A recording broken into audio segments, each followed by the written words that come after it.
Ladies and gentlemen, as we continue with our program this morning, it is my honor and humble duty this morning to invite our next speaker, first for this segment.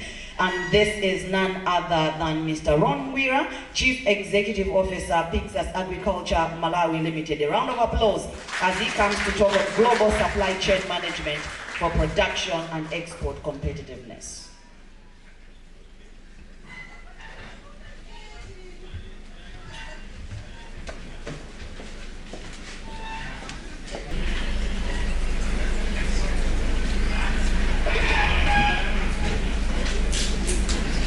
My name is Ronald Ngwira.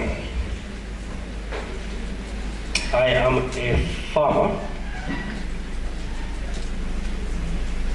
but because my farm is not yet paying the bills during the week, I have to work. And I work for MIPS Agriculture Malawi Limited, which is an agricultural company. We are owned by the same group, MIPS Inc., which owns Alliance One International Malawi. Let me start by thanking MIPS and the conference for inviting me to speak. However, a few disclosures. Number one, I am a fish out of water as far as procurement and supply chain is concerned. So I'm feeling a little bit uncomfortable speaking to you subject matter specialists. And number two, I am an introvert, so I'm afraid of crowds. So you will forgive me, but maybe you can encourage me by saying, don't worry, Ron, you've got this. Don't worry, Ron, you got this. A little bit louder, please. Don't worry, Ron, you got this. Okay, maybe I feel a bit better. Let's see. So I was given a topic to present on managing, and it's a mouthful, managing global supply chains, technological, cultural, logistical, and other considerations to enhance productivity and export competitiveness. Trust me, it's a mouthful. And the last 3-4 days, as I was doing my research as to what would be relevant to supply chain specialists, what would be relevant to procurement, what is relevant in this current environment, I wrote, to the best of my abilities, what I thought might resonate with where we are. However, you know that feeling when you have finished answering question number 7 in your exam, and there's 5 minutes left, and you realize that that was me at 4 a.m. saying, this morning. But I didn't have time. So, here we go. When we look at certain things, and I don't want to preach to the choir, but supply chain is the backbone of international trade. We all know that.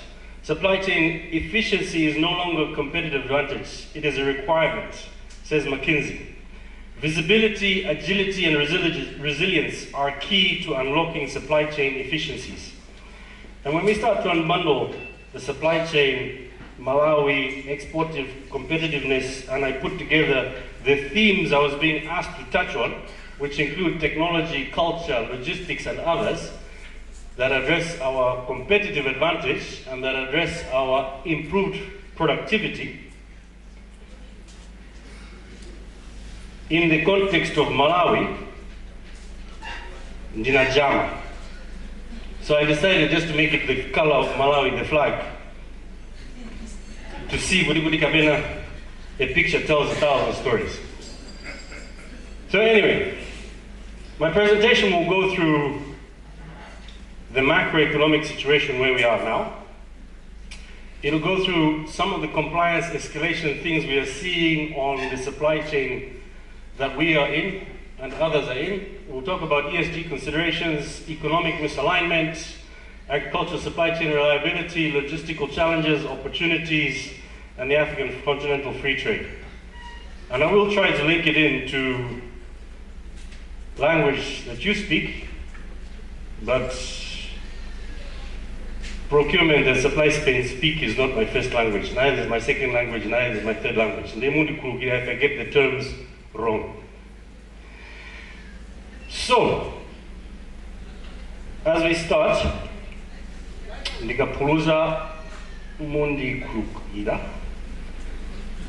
sometimes I'm used to speaking to farmers, and sometimes I speak a little bit off script. I have apologized. Why is this topic important? And I'll quote a lot. I was trying to look for recent information, and the most recent information I was getting was from the World Bank July 2024 report, Reforming with Urgency, to give it a little bit of flavor or context.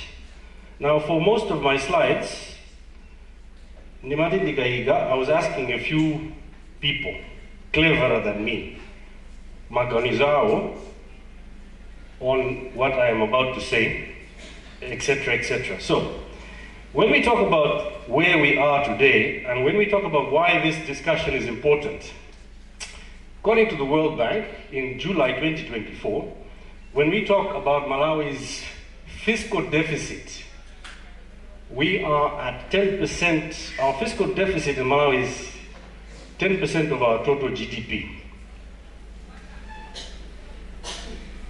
Forget about the fact that we are ranked the lowest in Africa, but our fiscal deficit is 10% of GDP. So what does that mean? I know there's some clever people here.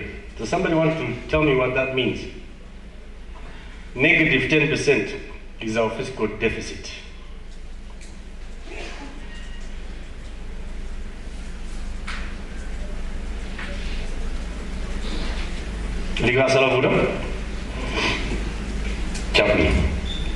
Ndrama zikufunika panyumba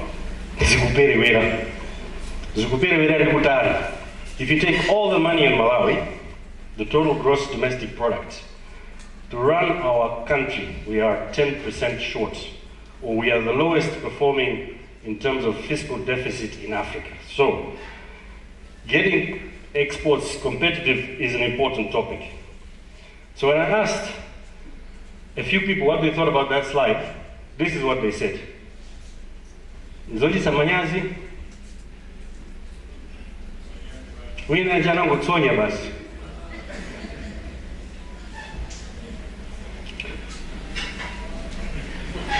So what's happening? If you look at where we are as a country, we're just borrowing and borrowing and borrowing and borrowing more money.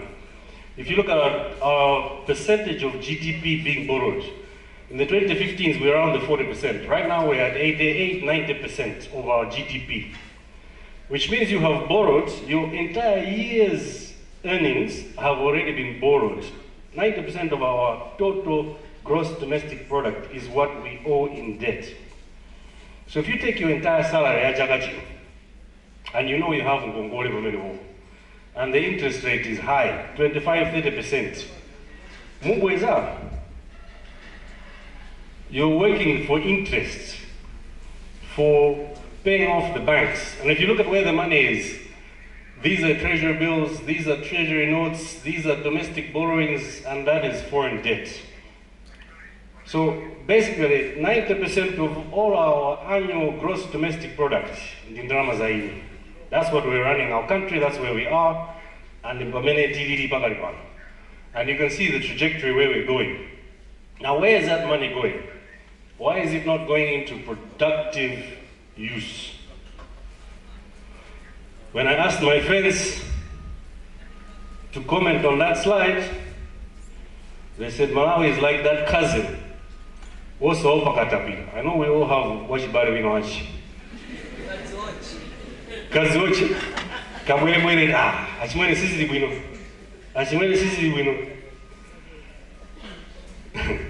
We are taking more debts to pay back Caterpillar. Take a Caterpillar, where's a Caterpillar? So, continuing, what does that mean? I think we all know what is happening with our inflation sitting at that 30-40%. The bearing that I was buying 2 years ago, what's the price of the bearing now? It's gone. What does that mean for businesses? What does that mean for factories? What does that mean for our competitiveness? When we look at our growth in Malawi, we are in the blue, Mozambique is in the yellow, Tanzania and Zambia are our neighbors. We're all experiencing El Nino, we're all experiencing Ida. But our growth rate, if you look at Malawi for the last 5 years, 6 years, we have not really gone past the 2% growth rate. In some cases, we've been negative. Yes, we've had floods. Yes, we've had COVID. But even compared to our neighbors, we are not necessarily in a good space. So, when I asked my colleagues, and sometimes this is what they said.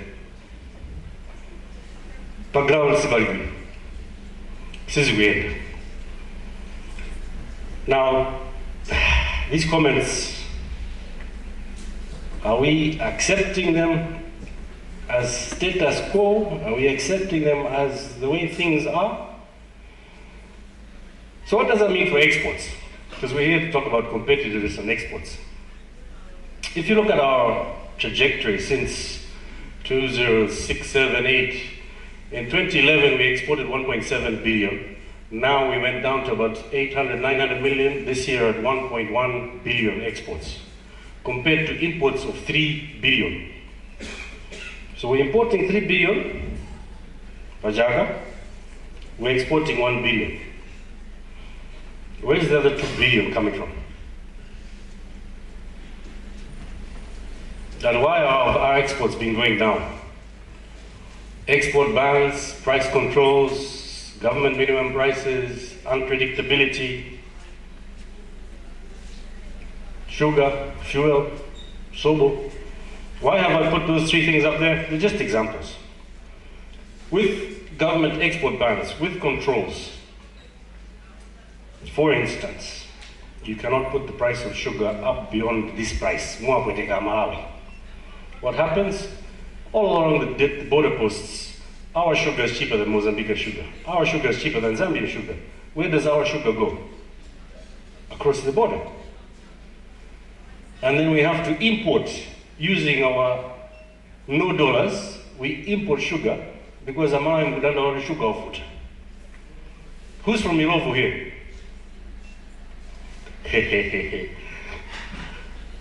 And then to what one but the macro fundamentals are not necessarily working.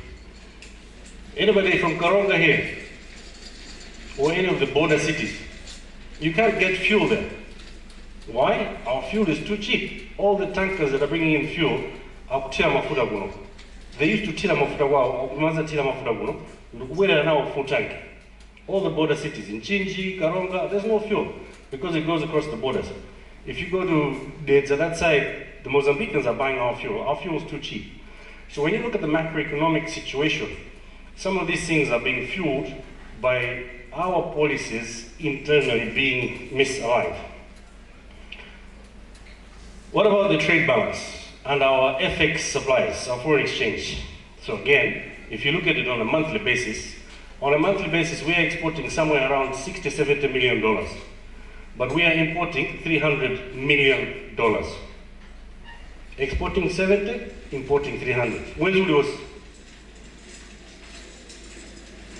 If you look at what the Reserve Bank has been selling or dumping on the market, foreign exchange, there's no foreign exchange. The Reserve Bank, the central bank is giving nobody any foreign exchange. So, how are we going to fix it? How are we going to solve it? How do we become competitive when our macro situation, to borrow Dawsi's English, is discombobulated.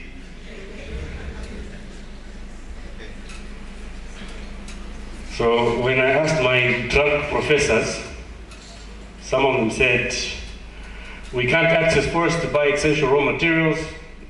The 30% mandatory conversion penalizes anybody who is currently exporting. The pressure on FX from non-essential imports is killing the productive sector. We have not paid our last year's inputs. We are sitting on huge liabilities to remit to our shareholders. And I think from the Jizungu there, you can see which company I'm talking about. Our credit lines are not attainable. Our suppliers have switched off our accounts. We now have to pay upfront for any goods or services. I don't know what that means in procurement language. But those are what some fellow CEOs and other chiefs in the industry were complaining about as to where we are in this particular space because of these particular issues. And yesterday I had a gentleman in my office at Malira, but his investors have decided to pull the plug because Malawi is too high risk. They were coming in with a $600 million project.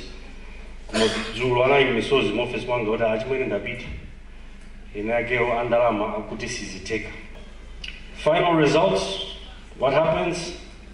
We have a spread. And surprise, surprise, these are our foreign exchange reserves. Now yes, Bwana Kabambe here was cooking the books and giving us some salt and pepper on those numbers. But you can see we've gone to very, very little foreign exchange reserves. You've seen, this was when we had the devaluation. That's the parallel exchange rate. This is the official exchange rate. In July, we were between 1.7 and 2. Panova 1.7, sina sinte, komano.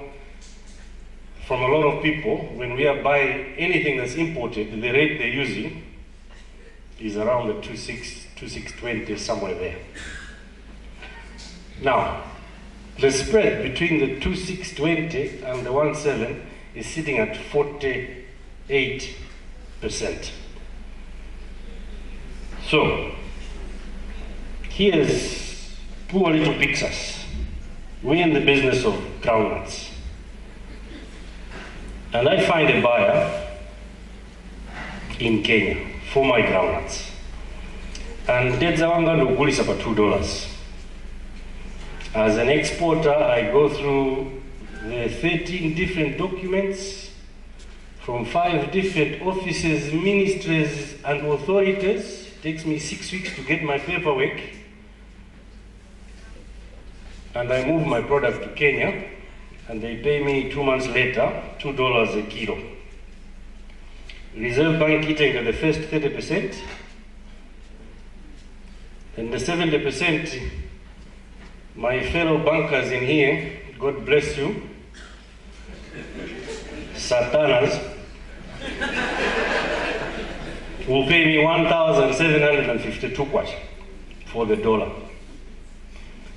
So what am I getting for my $2? 3,600 kwacha. Pamene wina waje opanda PO box, atenga tenzo momweo, adutsitsa pena pachi, akasiya kumweko. We'll bring that $2 and change it back at 5,200 Indiana in Anake versus my 3,600. Are we in the same game? Is the government benefiting? So, as I close the preamble, my colleague across the fence was mentioning, because he's buying all of his inputs at the 2.6 for his belts, his bearings, his VSDs, his converters, whatever, the cost of maintaining his factory for off-season spares has gone up by $500,000 this year alone. For the same items, 2 years ago versus now, in dollar terms, we've gone up 500,000. Another guy says their cost of conversion, their processing costs have gone up 17% in true US dollars year on year. Another guy, we have become the most expensive source origin in the group. Another guy. There's no point in exporting, let's just sell local. Our local sales have gone up, but we know it's all crossing the borders. And the final one said, why didn't anybody know government?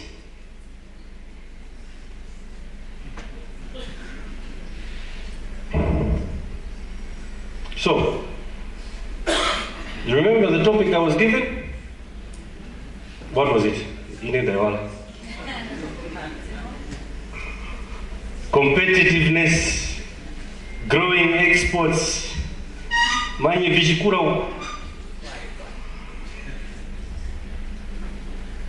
Yeah, 2011, $1.7 billion of exports. 40% tobacco, 9% sugar, uranium, and the Kairekera was 18%. 1.7 billion, 2011. 2022, we're down to 1.1 billion. Fordia remains 36%, sugar's come down, tea has come down, groundnuts has gone up, a new one popping up. Gold. Anybody know how much gold we exported last year? Did you know we were exporting gold?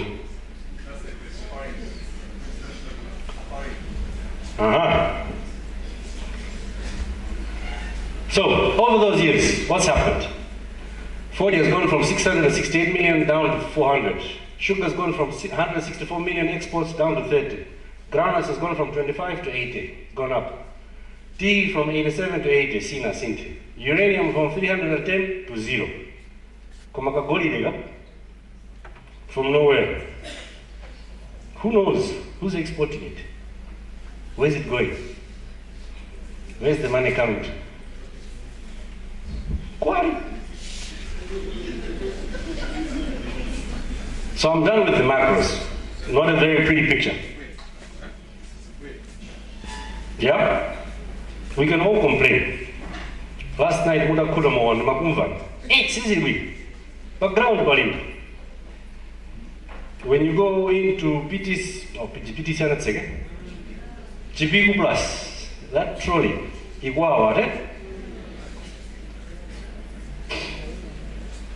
A show of hands, how many of you are working for a company that is actually exporting anything?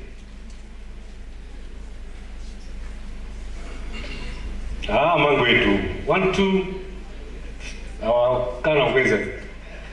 3, 4. You see the problem?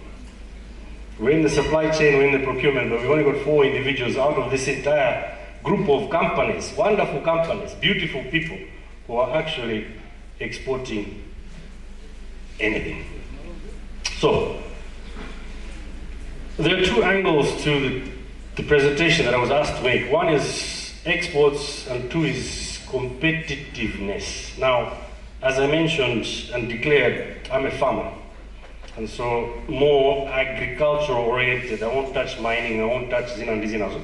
But when I get into the supply chain side, I'll cover a few other concepts.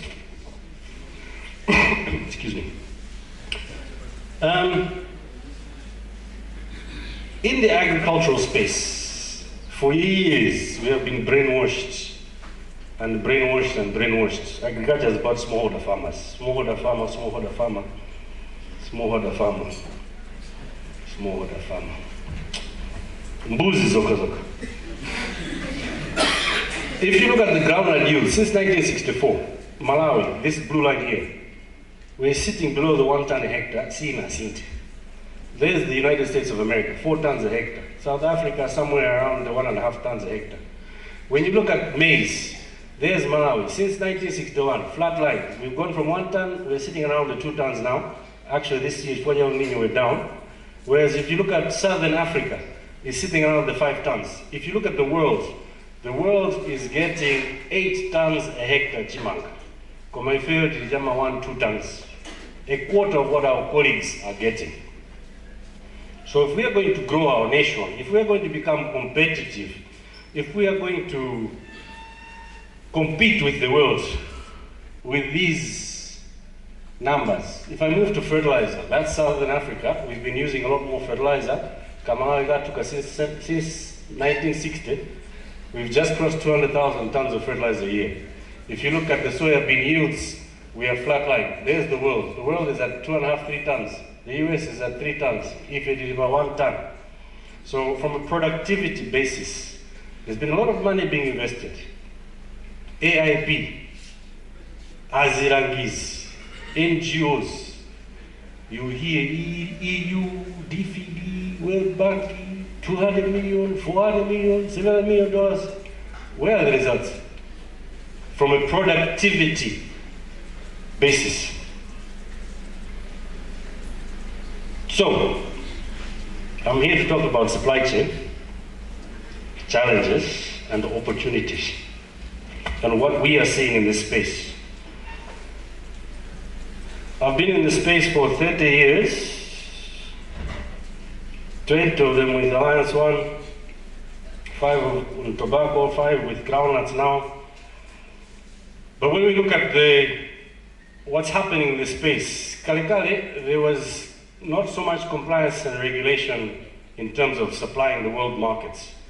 There was a bit of activism. The NGOs, United Nations were talking about human rights benchmarking, all sorts of other things. In the 2000s, it became a little bit of the norm. The United Nations brought out its governing principles. There were a few regulations, but recently we are seeing more and more countries getting into hard laws, hard restrictive laws. So, in 2015, the UK brought out the Modern Slavery Act. There's all sorts of forced labor acts. There's the German Supply Chain Act, the EU Due Diligence. Right now we are tracking the EU Forced Labor Act, the Deforestation Act. Now you ask yourselves, what do these have to do with us? The 2024 EU Deforestation Act, for instance, is saying the importation of certain products, be it coffee, cocoa, palm oil, should not come from somewhere where to grow that crop, to produce, to sell to them. So all these things are becoming bottlenecks in our supply chain, because we have to start following Malamulo Kumi Kumi if you want to supply to those specific origins. So if Malawi wants to position ourselves as an exporter into the formal high-value markets, we need to be tracking a lot of these various upcoming supply chain rules, restrictions, and regulations. So recently, the EU adopted a new one, prohibiting products made from forced labor into the EU. Recently, there's the 2024 EU Deforestation Regulation, which prohibits the importation of goods linked to land deforested after December 2020. The biggest impact we felt in developing countries, and they've got the crops there. If you go onto the US website for Department of Labor, they are talking about child labor, and specifically Malawi, Adimuti Muni child labor. Akuti Mufodia, Muni child labor, forced and forced labor. So the US government banned the importation of tobacco into the US in 2020. And it is up to the company to prove or disprove the presence or absence of any forced labor or child labor in that product. It is up to the company to prove or disprove the absence of any non-sustainable firewood in that product. So on the one hand, you've got the governments bringing in their own regulations, and on the other hand, you've got the companies themselves beginning to demand ESG targets so that they can declare those issues. So when you talk about a smallholder farmer, and we have 200,000, 300,000 smallholder farmers, in that bag of sugar, in that bale of tobacco, in that whatever of cotton, how do you prove the presence or absence of all these other issues? Our previous agricultural policy, our previous production methodologies are future-proof. How do we bring the technology that will address these issues? So much as in 2020 this rule or regulation was put in place, a few companies managed to get a waiver. The first through the door was Alliance One in June 2020. They got removed from the order because they were able to prove from their supply chain with their contracted farmers, all these negative issues. Then in 2020, we saw Limberif coming second, and then Premium has got it. So those are the only 3 companies allowed to export tobacco into the US with the new regulations on forced labor and child labor and deforestation going into the European Union, where a lot of our FODIA goes. With the 2025 regulations, it will be tough to take tobacco from Malawi there if it is not part of IPS or contract, if it's part of the auction or where you don't know the grower. So the companies have had to come up with systems and technologies to be able to give track and trace capabilities to address these issues. So what are some of the supply chain issues we are tracking and monitoring right now that require due diligence? There's too many. You'll see in the US, they are looking at forced labor, child labor. In the EU, we've got issues of human rights, sustainability, corporate due diligence. Even China and Russia are coming online. You've got Chile down there. So a lot of countries are coming up with rules and regulations, which we need to be tracking, we need to be monitoring, because if we are going into or becoming prepared to export our tea, our coffee, our sugar to these higher paying points, then we need to be tracking whatever's happening.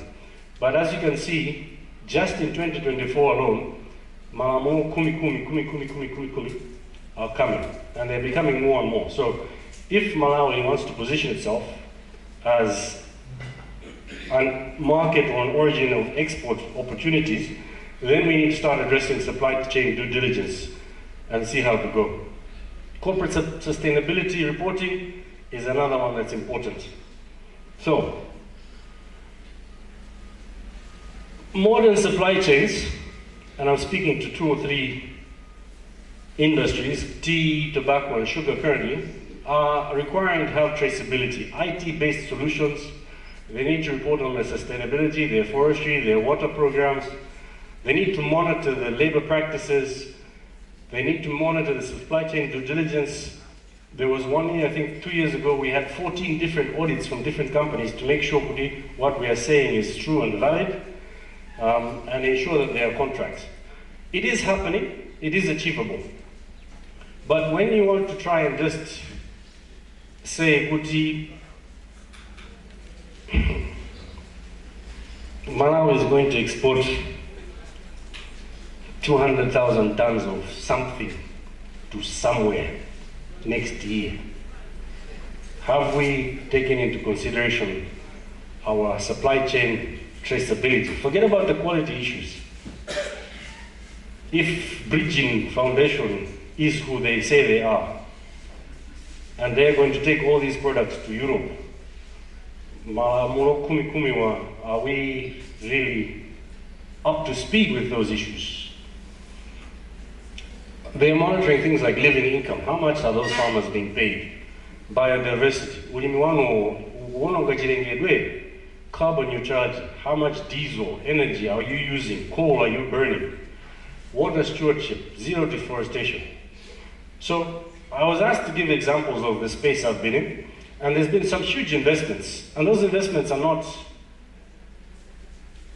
by choice. They are by force, by fire. Because if you want to supply to those locations, if you want to supply to those customers, you need to make sure that you have all of this in check. And it requires a lot of intentional investments. Intentional investments.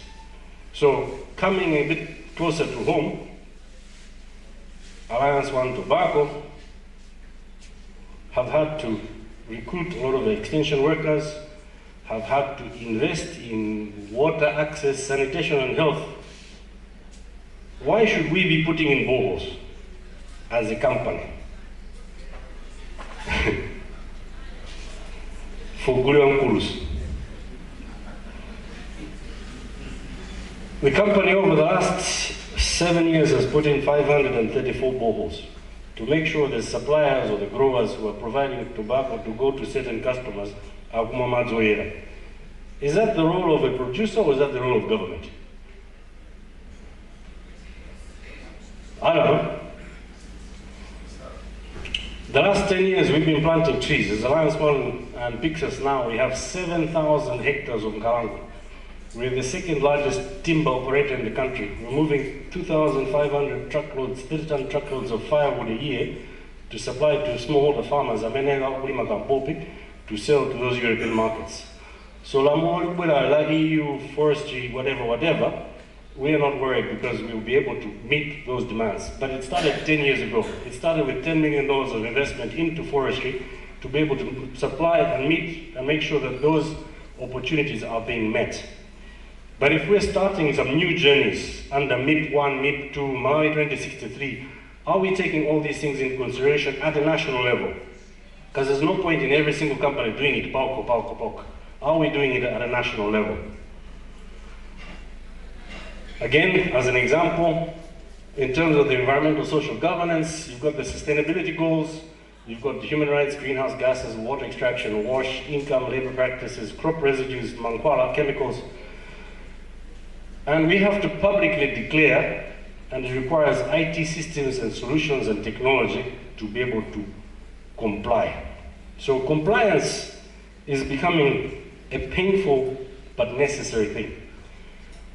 In certain products, price is no longer a determinant. They will pay the price in as long as the product that they're getting does not conforms to what they want. So for our company example, we've got our own internal targets, which we publicly declared in terms of our ESG space. We've invested in systems like Sentry, which is our track and trace, where we know what we're doing from all the way from agronomy to the end, from seed to box. We're able to show whoever, whatever's happening. So for instance, in one box of Fodia, which weighs 200 kgs, which was shipped in that shipment on that vessel by that date, we're able to tell our suppliers that there were 78 growers, and these dots mark every single grower. We're able to say, from those 78 growers, the average age was 45, 14% were female, so many were male, they received training, so much, this is the land ownership, this is whatever. We're able to unbundle down to a carton, or up to a load of a vessel.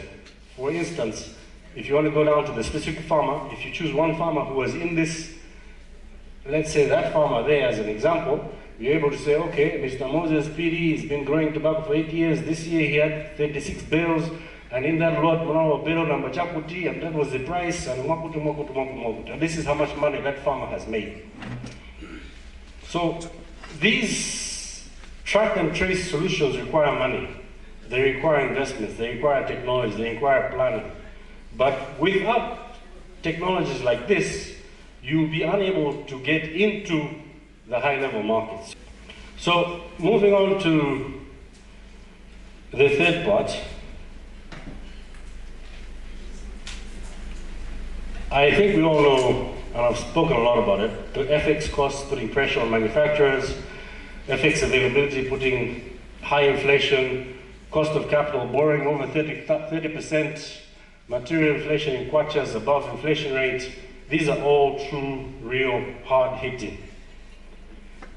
When we go to the general supply, I've already mentioned consistency in volumes and quality of agricultural products has been an issue. We've had weather risks, floods and droughts, the smallholder farmer, inconsistent supply, quality issues. Our South Sudan order, we never were able to deliver on it because when you take Chimangaja in 2000, mix it together, put it on a truck, it's not consistent, it is not uniform, it has not gone through cleaning, drying, grading, color sorting. So we need to make the investment, and I think the professor yesterday talked about investment in infrastructure, in capacity building, in factories. Because if we want to clean up our quality issues, we need to have all those things in place. Our phytosanitary and sanitary protocols also remain a lot to wish for. So, changes in the supply chain space, I think customers are demanding more consistency. We're seeing a lot of customers demanding product quality and chemistries to be consistent. Now, when you're getting it from so many different suppliers, how do you guarantee this? We're seeing even non-European Union markets increasing their food safety standards, Kenya has now started rejecting a lot of products from around Africa. We're seeing a diverse sourcing footprints. So previously, Magampana Magula from 15 countries, then they went down and said Tizing Magula from 2 countries. After the drought, after COVID, we've seen that going back. Panova knows we need to diversify our risk portfolio. So it's an opportunity for Malawi. We're seeing seasonality changing and windows of opportunity. What do I mean there? With the climate change, for instance, mvula ikabwera mochedwa kumalawi, our nandolo crop will be delayed by a month or 2. Our window of opportunity to get our nandolo into India at the high price point, Iwoa Asana Kolole, is a 6-week period. Because the Indian crop, when they harvest, they have enough. They don't want the Malawian crop. So you've got 6 weeks of opportunity to get your Malawian nandolo into the India at the price that justifies the transport of Malawi kukafika ku India. Then mvula zatu zikabwera mochedwa by a month. And the Indian rainfall comes there early by a month. What are we going to do with our nandolo? Because their price has now crashed by 40%. And our cost of transport to get it there is a lose situation. So there are these dynamics that are changing in the supply chain positioning that are creating some problems, but are also creating opportunities for us as a nation to get into high price markets.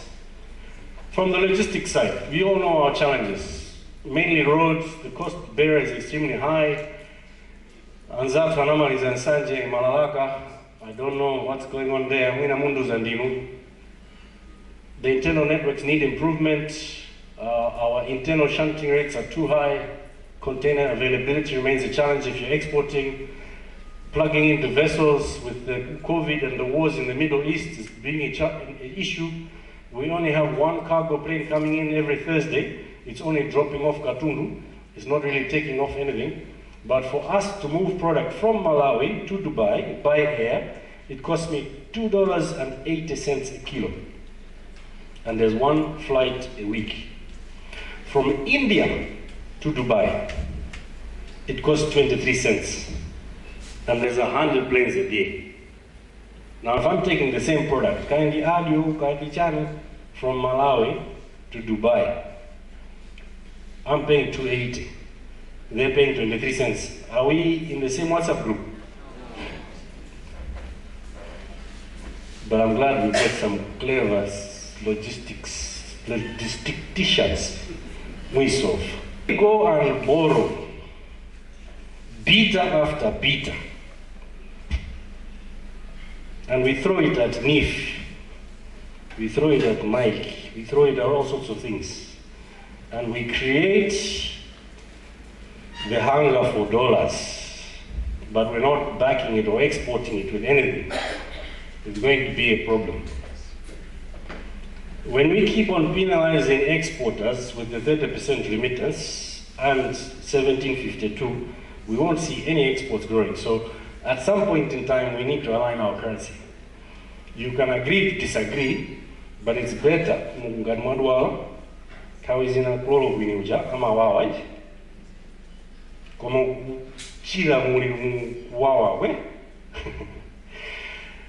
Transition from informal markets to formal. So if, as soon as you align the currency, a lot of people who are going underground will come above board and will start fixing the situation. The Millennium Challenge is fixing 6 road networks, I think from Jenda to Mbalachanda to Mbangweni, that's going to help. From Mbangweni to Ekwendeni, that will help. There's the road from Namitete to Dates has been tarred, that will help. There's 6 roads that are being funded by the Millennium Challenge Fund. That's going to be a big thing. Some other wins is the interconnection to the Southern African Power Pool, that 54 megawatt connection Yakudedza, which we've been talking about for how many years now? 6, 7, 13 years. That is a no-brainer, because without power we can't export. Expediting the mining contracts, the usage of the Malawi-Mozambique Railway, exporting our labor and services is something we need to seriously consider. As I was driving from the cottage here, passing through these Makumboni, Najawari busy.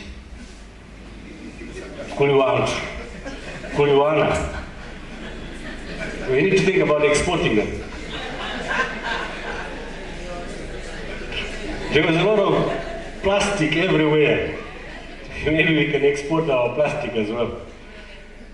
Labor and service exports. We need some mindset change on our local products. I wasn't at your cocktail last night, but the economics have changed some of my friends' drinking habits. I see that from Wawunja back to Lobo, but we need to celebrate the baby jeans a bit more. We need to drink more kuche-kuches and Amstels.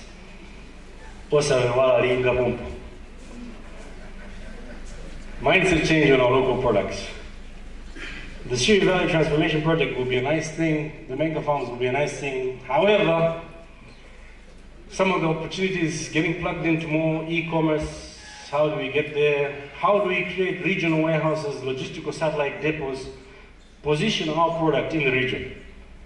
On Lake Victoria, can Malawi have a central warehousing operation where the groundnuts are there, the tea is there, the sugar is there? Anybody in the Rwanda, Burundi, Congo, Uganda, Kenya area, how do we make sure that those warehouses are being managed? How do we have sector-specific pipeline development? Right now, if you look at even MIP 1, we're trying to fix everything at one time. So my father and mother own and operate Linga Wines. And one small company trying to bring in bottles, trying to bring in corks, trying to bring in lids, labels from China, wherever, it's quite expensive. And how do we get more people investing in the environment to unlock inputs for manufacturing and packaging for the SMEs? Because currently we're not going to grow big corporates. Big corporates will not necessarily come into Malawi. So we need to grow our Malawian solution, which is more SMSE facing. How do we have deliberate and intentional policies and interventions focused on growth? If we look at the policy regime, yachitika pakatipa, nangasi forex kuibi, ndedi bange malamulo okwimitsa. Instead of growing the pie, we want to control and regulate. So you have the forex control bill that came out. You have the mandates out of the Reserve Bank, which you've got Ministry of Trade bringing in export regulations. You go from 5 documents, now you need 13 documents from 5 different offices. So we need deliberate and intentional interventions focused on growth.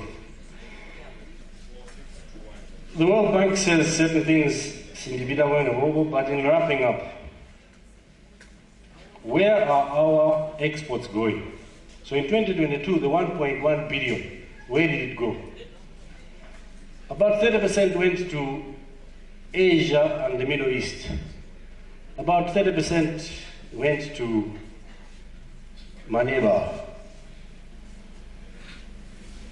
Another 30% went to Europe, and 5% went to America, the Americas.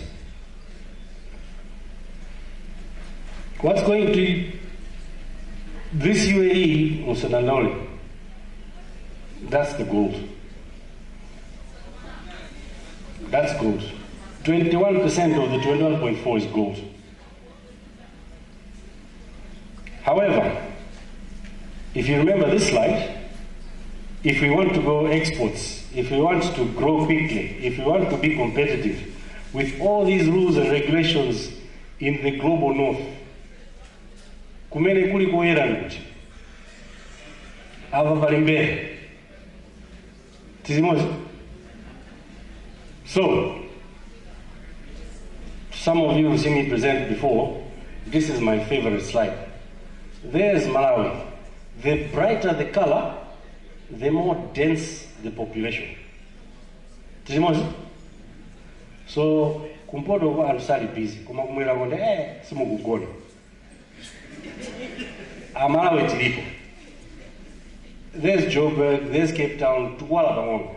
But if you want to look where the people are here. That's Lake Victoria.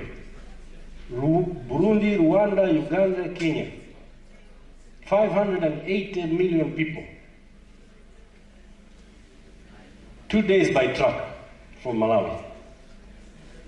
Equidistant, we can go there or we can go down to South Africa. It's the same distance, 2 days by truck. This side there's 100 million. Here alone, 580 million people now. Today there's 1.4 billion people in Africa. By 2050 there'll be 2.5 billion people in Africa. So Africa is where the trade is at. With the African Free Trade Agreement, this year alone, Africa is importing 81 billion annual food imports from outside of Africa. And I think that's where we should be focusing as we go into looking at our supply chains, looking at how do we get there, how do we make logistics and procurement decisions, how do we grow SADC, how do we use South African produced goods, how do we use Zimbabwean produced goods to make our goods more effective to be able to get into these various areas. In the Ulule, Kumapedo, I asked ChatGPT for regas. And ChatGPT said, as long as you take some of the things that were in the title,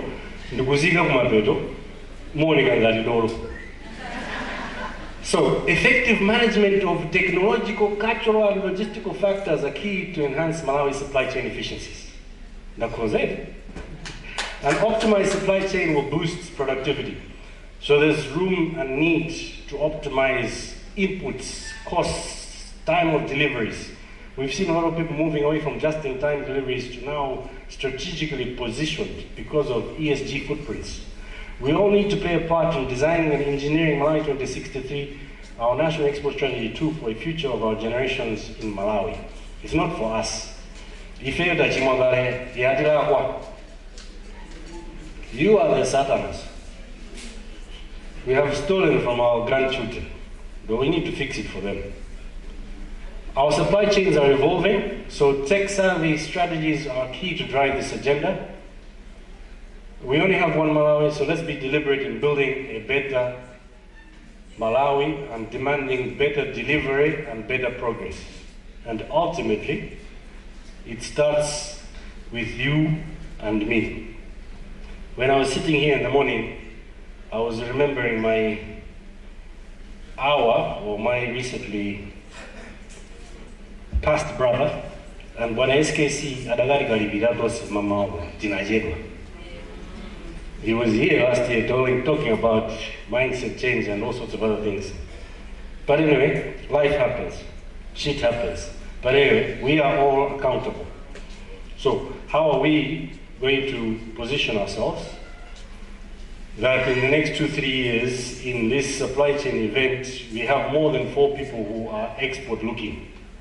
How are we going to position ourselves to look at taking opportunities in creating regional linkages to get our products and things out there in a timely fashion? And it starts with us. So, dear Nazoni and Zosebo.